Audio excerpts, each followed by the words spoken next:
اللہ اکبر لا الہ الا اللہ واللہ اکبر وللہ الحمد اللہ اکبر لا الہ الا اللہ واللہ اکبر وللہ الحمد اللہ اکبر لا الہ الا اللہ واللہ اکبر وللہ الحمد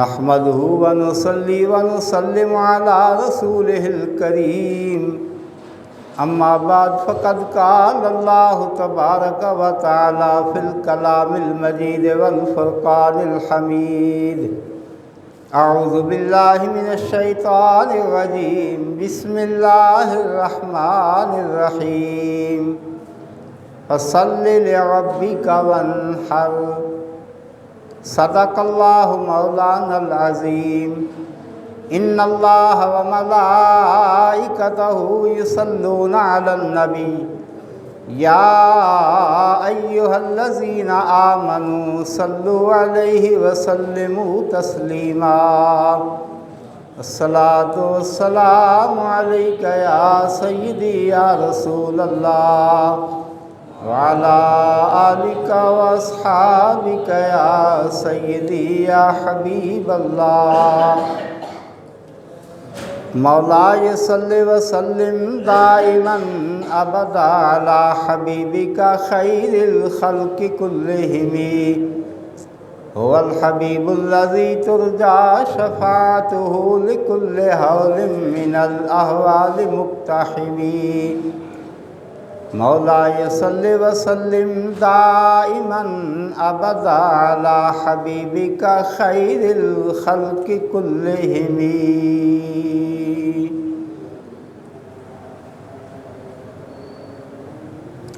میری زندگی کا مقصد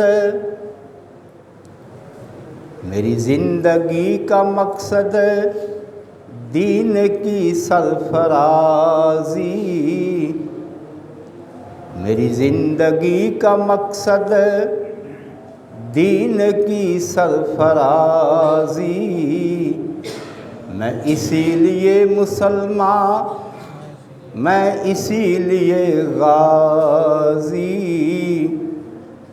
میں اسی لیے مسلمان میں اسی لیے غازی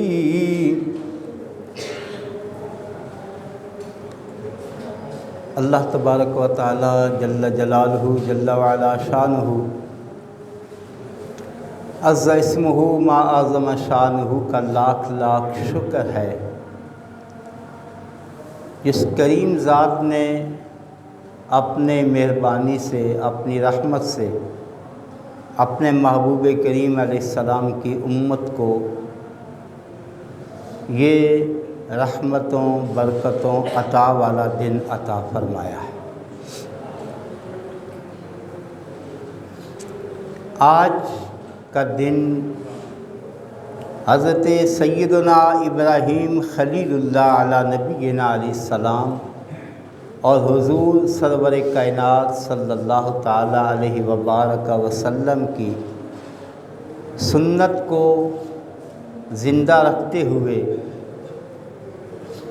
عالم اسلام میں صاحب استطاعت لوگ اللہ کی توفیق و کرم سے سنت ابراہیمی پہ عمل کرتے ہوئے قربانی کا جانور ذبح کرتے ہیں، اور نبی کریم علیہ السلام نے فرمایا کہ آج کے دن یعنی قربانی کے دن اللہ کی بارگاہ میں سب سے زیادہ جو مقبول عمل ہے وہ قربانی کا ہے۔ قربانی کرنے والا جب اللہ کی بارگاہ میں جانور کی قربانی پیش کرتا ہے، اس کے خون کا قطرہ زمین پر گرنے سے پہلے اللہ رب العالمین اس کے گناہوں کو معاف فرما دیتا ہے۔ فلسفہ قربانی در حقیقت یہ ایک عہد ہے ایک اسلامی شعائر کی یادگار ہے کہ جس طرح ابراہیم علیہ نبینا علیہ السلام اللہ کے حکم کی تعمیل میں اللہ کی رضا کے لیے اپنی عزیز ترین اپنا محبوب پیارا بیٹا اس کو اللہ کی راہ میں قربان کرنے کے لیے گلے پہ چھری چلا دی، تو فلسفہ قربانی یہ ہے کہ مالک تیری رضا کے لیے، تیرے دین کی سر بلندی کے لیے ہم اپنی تمام خواہشات پہ چھری پھیر کر تجھے راضی کرنے کا ہر جتن کریں گے۔ اصل میں عید کا مقصد تو یہ تھا۔ جانور کے گلے پہ چھری پھیرنا تو بظاہر اتنا مشکل نہیں ہے جتنا کہ اپنی انا پرستی، اپنی بڑائی، میں اور خودی پہ، تکبر پہ چھری چلانا مشکل ہے۔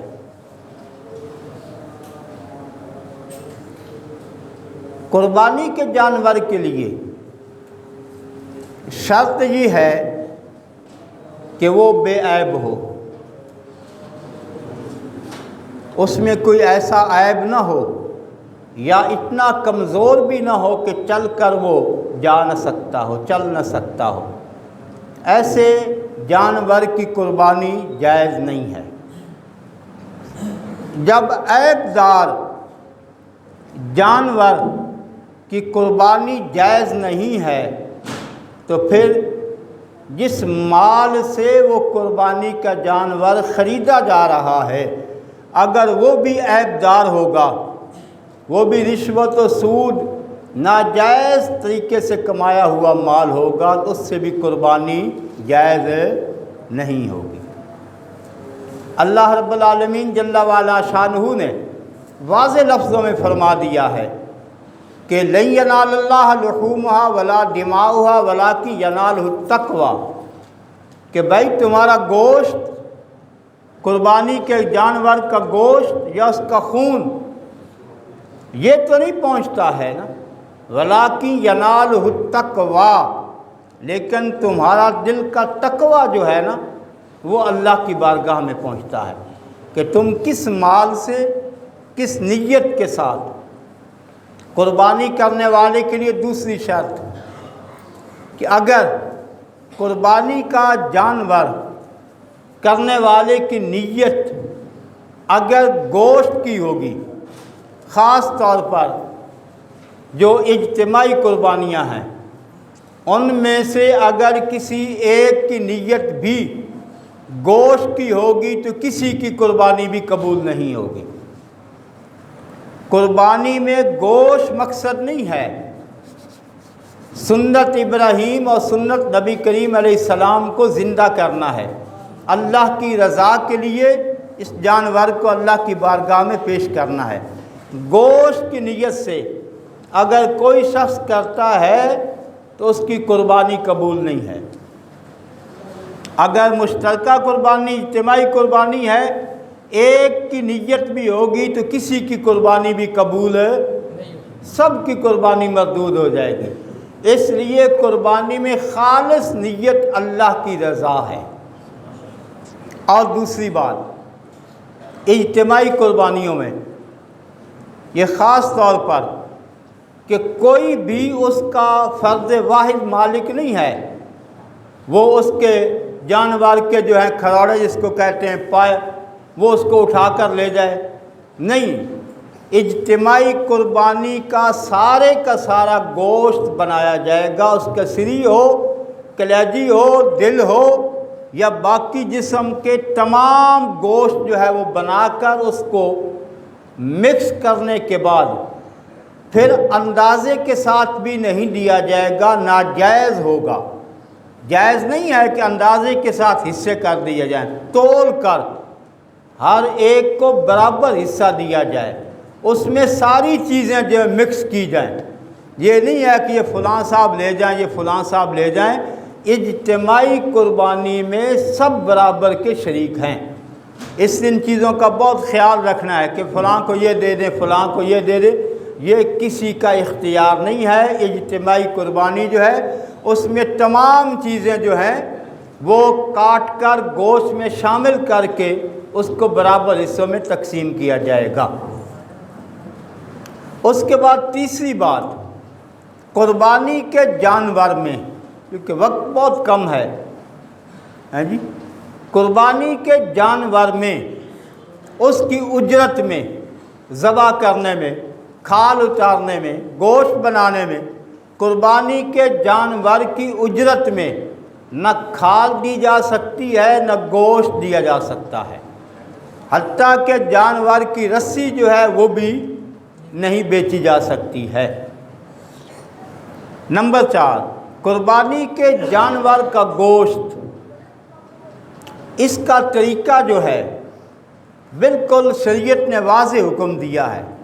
اگر تو وہ صاحب استطاعت ہے، مالدار ہے، امیر ہے، صاحب ثروت ہے، اس کو تو چاہیے نا کم سے کم 3 حصے تو کرے نا، ایک حصہ اپنے لیے، ایک حصہ غریبوں کے لیے، ایک حصہ جو ہے رشتہ داروں کے لیے، ذوی القربہ رشتہ داروں کے لیے۔ اگر وہ قربانی کرنے والا غریب ہے، قربانی کا جانور کرنے والا غریب ہے، اگر وہ سارا گوشت بھی رکھ لیتا ہے تو قربانی اس کی قبول ہے۔ غریب آدمی کے لیے کہہ رہا، امیر کے لیے نہیں، مالدار کے لیے نہیں، غریب آدمی۔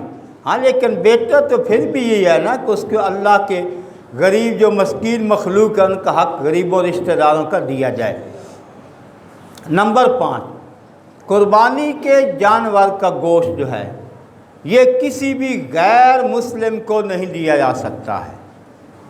کسی بھی غیر مسلم کو قربانی کا گوشت، وہ چاہے آپ کے گھر میں کام کرنے والا ہو، کام کرنے والی ہو، آپ کے وہ نوکر ہو، نوکرانی ہو، کوئی بھی ہو، قربانی کا گوشت چونکہ یہ عبادت شعائر اللہ ہے، یہ عام گوشت نہیں ہے۔ وَمَن يُعَظِّمْ شَعَائِرَ اللَّهِ، یہ اللہ کی نشانیوں میں سے نشانی ہے۔ فَإِنَّهَا مِن تَقْوَى الْقُلُوبِ، اور اس کا جو ہے نا عزت کرنا یہ اہل تقوی لوگوں کا کام ہے۔ ہر ایک شاعر اسلام کی تعظیم نہیں کرتا ہے۔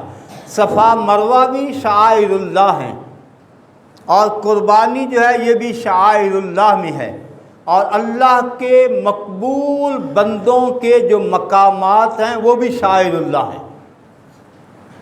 عرفہ، مقام عرفات جو ہے، عرفہ ہے، مزدلفہ ہے، منا ہے، دیگر جتنی عزت والی، اور اگر دیکھتے ہیں نا معراج شریف کے قصہ میں، واقعہ معراج میں مالک نے فرمایا الذی بارکنا حولہ، مسجد اقصیٰ کا تعارف رب نے یہ کرایا ہے کہ وہ مسجد اقصیٰ، وہ بیت المقدس جس کے ارد گرد اللہ کی برکتیں اور رحمتیں ہیں۔ تو مفسرین نے لکھا ہے کہ بیت المقدس کے ارد گرد اللہ کی رحمتیں، برکتیں کون سی ہیں؟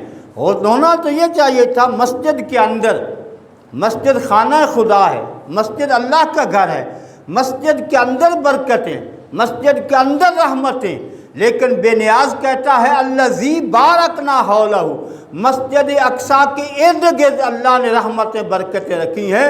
مفسرین نے لکھا ہے کہ بیت المقدس کے ارد گرد اللہ کے مقبول انبیاء کی جائے پیدائش ہے، ان کے مزارات ہیں، اللہ نے ان کو اپنی رحمت اور برکت کا مرکز قرار دیا ہے۔ نعرہ تکبیر، نعرہ رسالت، نعرہ حیدری۔ اب ذی وقار جماعت میں صرف 10 منٹ باقی ہیں، انشاءاللہ ٹھیک 6 بجے جماعت کھڑی ہو جانی ہے، صرف 10 منٹ باقی ہیں۔ تو یہ فرمایا قربانی کا جانور جو ہے اس کا گوشت کسی بھی غیر مسلم کو نہیں دیا جا سکتا ہے، نہ ہی اس کے چمڑا۔ ہاں اب رہی بات کس کو دینا ہے۔ میرے بزرگوں نے ایک جملہ دیا تھا آستان مقدس پہ بھی، اور اکثر جو ہے آستانے وہاں پہ یہ آقا علیہ الصلوۃ والسلام کی سیرت پاک کا حصہ ہے۔ جہاں آستانہ ہوتا ہے وہاں کیل و کال کا بھی ساتھ مدرسہ بھی ہوتا ہے۔ اصحاب صفا مسجد نبوی کے ساتھ جو ہے صفا کا چبوترا، جہاں پہ صحابہ کرام رضوان اللہ تعالیٰ علیہ مجمعین پڑھنے والے تھے، سید الانبیاء کریم علیہ السلام پڑھانے والے تھے، مدرسہ ہوتا۔ اب مدرسوں کا نظام جو چلتا ہے یہ صدقات، زکوٰۃ، خیرات سے چلتا ہے۔ تو میرے حضرت نے جملہ دیا ایک موقع پہ، فرمایا کہ لوگوں، ہم تم سے کوئی ڈیمانڈ نہیں کرتے ہیں کہ آپ مدرسے کے لیے میں کوئی فنڈ دیں، جو آپ کے مال میں اللہ نے حصہ رکھا ہے، زکوٰۃ ہے، وہ قربانی کا جانور کا چمڑا ہے، وہ صدقہ فطر ہے، دیگر صدقات و خیرات ہیں جو آپ نے دینے ہیں، جو آپ پہ لازم ہیں کسی نہ کسی کو۔ اگر آپ اپنے اس دینی مدرسہ کو دیں گے تو یہ دین کا نظام چلتا رہے گا۔ تو آپ کی مسجد کی چھت کے اوپر بھی بچیوں کے لیے تعلیمی قرآن کریم کی تعلیم کے لیے مدرسہ چل رہا ہے۔ اس کے لیے کبھی اعلان نہیں ہوا، نہ مجھے کہا گیا، باتوں میں نے بتا دیا ہے۔ اگر آپ اپنے ان صدقات و خیرات کو ان بچیوں کی تعلیم کے لیے صرف کریں گے تو یہ نظام بہتر طریقے سے چلتا رہے گا۔ اس کے علاوہ عام طور پر پوچھا جاتا ہے کہ رشتہ داروں میں، بھائی ماں باپ کو زکوٰۃ نہیں لگتی ہے، یاد رکھیں ماں باپ کو صدقہ خیرات، کیونکہ والدین جو ہیں وہ اس کے بھی مالک ہیں، اس کے مال کے بھی مالک ہیں، اس لیے ماں باپ کو زکوٰۃ صدقہ نہیں لگتا ہے۔ اس کے علاوہ رشتہ داروں میں اگر کوئی بیوہ ہے، کوئی مستحق ہے، کوئی نادار غریب ہے، تمام سے پہلے اس کا حق ہے، سب سے پہلے قریبی رشتہ داروں کا حق ہے، ان کو یاد رکھا جائے۔ اب اس کے بعد اگلا سوال جو آیت پاک سورہ کوثر کی 30ویں پارے کی، فَصَلِّ لِرَبِّكَ وَانْحَرْ۔ بعض فسادی لوگ، فتنہ پرور لوگ، دین میں دراڑیں ڈالنے والے لوگ، وہ کہتے ہیں یہ صرف قربانی کا تعلق جو ہے نا یہ مکہ سے ہے، اس کا تعلق حج کے ساتھ ہے۔ یہ سورہ کوثر فَصَلِّ لِرَبِّكَ وَانْحَرْ، نماز اور قربانی کا حکم پہلے کا نازل ہے اور حج کا حکم بعد میں آیا ہے۔ حج جو ہے وہ 9 ہجری میں فرض ہوا ہے، 9 ہجری میں حج فرض ہوا ہے، اور نبی کریم صلی اللہ علیہ وبارک وسلم مدینہ پاک کی 10 سالہ زندگی میں ہر سال قربانی کا جانور ذبح فرماتے رہے، ہر سال۔ اس لیے اس کا تعلق صرف منا سے نہیں ہے، حج یا عمرہ سے نہیں ہے، قربانی کا تعلق شعائر اللہ سے ہے، سنت ابراہیم سے ہے اور سنت نبی کریم علیہ السلام سے ہے۔ ذرا چلتے ہیں سورہ حج میں 7واں پارہ۔ اللہ رب العالمین جل وعلا شان نے فرمایا وَلِكُلِّ أُمَّةٍ جَعَلْنَا مَنْسَكًا وَلِكُلِّ أُمَّةٍ جَعَلْنَا مَنْسَكًا لِيَذْكُرُوا اسْمَ اللَّهِ۔ یہ قربانی کا حکم صرف اس امت پر ہی نہیں ہے بلکہ یہ ساری امتوں پر قربانی کا حکم تھا۔ جس طرح کہ نماز ہر امت پہ تھی، طریقہ الگ تھا، اس طرح قربانی جو ہے ہر امت پر واجب تھی لیکن طریقہ الگ تھا۔ لیکن اس امت پہ آ کر اللہ نے آسانی پیدا کر دی ہے کہ قربانی کا جانور ذبح کرنے والا اس کا گوشت کھا سکتا ہے، غریب مسکین رشتہ دار مسلمان کھا سکتے ہیں، جبکہ اس سے پہلے قربانی کا جانور کا گوشت نہیں کھایا جاتا تھا۔ یہ اللہ نے اس امت پر احسان کیا ہے کہ قربانی کا جانور جو ہے اس کا گوشت استعمال کیا جا سکتا ہے، کھایا جا سکتا ہے۔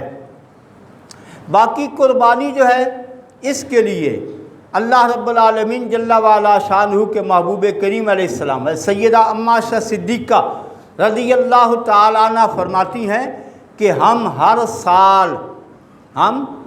سال قربانی کے جانور کے گوشت کو نمک لگا کر ابال کر رکھ لیتے تھے، کچھ دن وہ چل جاتا تھا، آقا علیہ السلام کو ہم وہ پیش کیا کرتے تھے۔ قربانی کا گوشت خود بھی کھایا جا سکتا ہے اور غریبوں مسکینوں اور رشتہ داروں کو بھی دیا جانا چاہیے۔ اصل مقصد جو قربانی کا عرض کیا ہے وہ اس کا فلسفہ ہے کہ انسان اپنی خواہشات، آسان ہے نا، یہ تو رب کا فضل ہوا نا، رب کا کرم ہوا۔